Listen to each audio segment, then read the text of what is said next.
So, what are the top mistakes small business owners make when managing payroll, and how can they avoid them?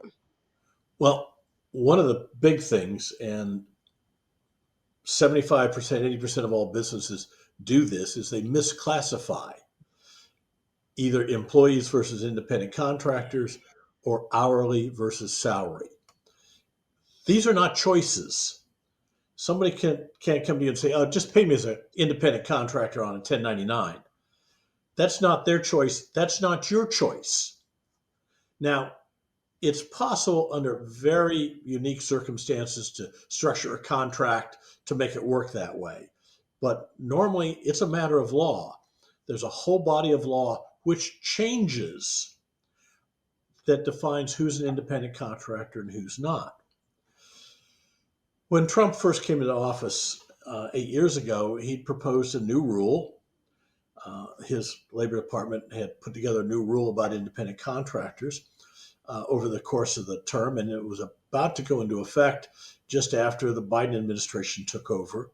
The Biden administration canceled it, and then here last fall issued their own, which I expect the Trump administration to cancel and reissue a different one. So it's a lot of law, but it's law that changes. And unless you keep up with this, as we do, uh, Mhm. you won't know.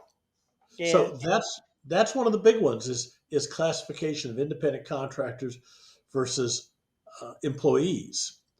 Uh, a lot of small businesses, particularly, just want to pay cash or write a check or use Cash App, and that can get you into real problems because if you misclassify and get caught, all those taxes have to be paid. And even if you paid out the cash to a independent contractor who gets determined to be an employee, well, now you owe all those taxes anyway, and you're never going to get them back for the guy you paid them to. Mhm. So it could be real trouble.